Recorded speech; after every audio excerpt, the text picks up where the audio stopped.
तो दोस्तों कैनरा बैंक ने अपने Q2 के नंबर को डिस्क्लोज कर दिया है। तो चलिए देखते हैं क्या है Q2 के नंबर्स के अंदर, डाटा क्रोज में है। तो देखिए पिछले क्वार्टर में कंपनी का टोटल इनकम 38,063 करोड़ के आसपास, पिछले साल 34,721 करोड़, जबकि अभी देखें तो 38,597 करोड़ आपको जाता हुआ देखने को मिला। तो कंपनी का टोटल इनकम देखें तो आपको साल से साल क्वार्टर आपको बढ़ते हुए देखने को मिला है।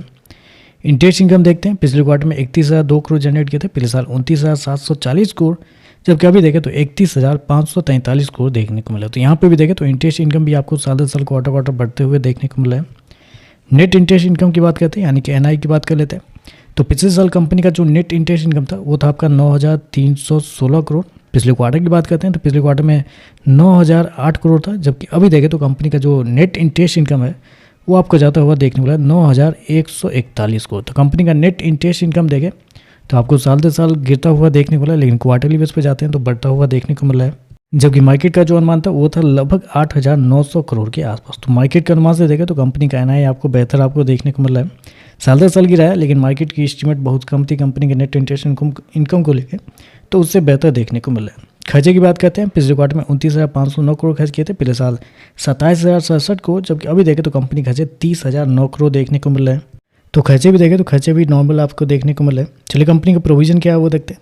तो पिछले क्वार्टर में 2,351 करोड़ गवाए थे प्रोविजन के रूप में, पिछले साल 2,251 करोड़, अभी देखें तो 2,354 करोड़ आपको जाता हुआ देखने को मिला। तो प्रोविजन देखें तो प्रोविजन भी आपको फ्लैट ही आपको देखने को मिला है साल से साल क्वार्टर दोनों। चलिए कंपनी का प्रॉफिट क्या है वो देखते हैं। तो देखिए पिछले क्वार्टर में 4,752 करोड़ कंपनी प्रॉफिट जनरेट किए थे, पिछले साल 4,014 करोड़, अभी देखें तो 4,773 करोड़ आपको जाता हुआ देखने को मिला। तो कंपनी का प्रॉफिट के अंदर देखें तो लगभग साल से साल 19% के आसपास की तेजी आपको देखने को मिले। क्वार्टरली बेस पे जाते हैं तो यहाँ पर फ्लैट आपको देखने को मिला है। तो आप कहेंगे कि कंपनी का प्रॉफिट कैसे बढ़ गया, जब प्रोविजन फ्लैट है और कंपनी के रेवेन्यू भी कुछ खास नहीं है तो कैसे बढ़ा है। तो उसके पीछे का रीज़न है कंपनी के थोड़े अदर इनकम, क्योंकि अदर इनकम में इस क्वार्टर में 7,053 करोड़ कंपनी ने जनरेट किया है, जबकि पिछले साल 4,981 करोड़ के आसपास। तो यहाँ पे देखते हैं तो लगभग 2,000 करोड़ का डिफरेंस आपको देखने को मिला है, जिसकी वजह से कंपनी का प्रॉफिट आपको बढ़ते हुए देखने को मिला है। कंपनी उसको क्या 4,773 करोड़ का प्रॉफिट, जबकि मार्केट का अनुमान था 4,200 करोड़ के आसपास। तो मार्केट की उम्मीद से बेहतर है, लेकिन अदर इनकम की वजह से बढ़ता हुआ देखने को मिला है।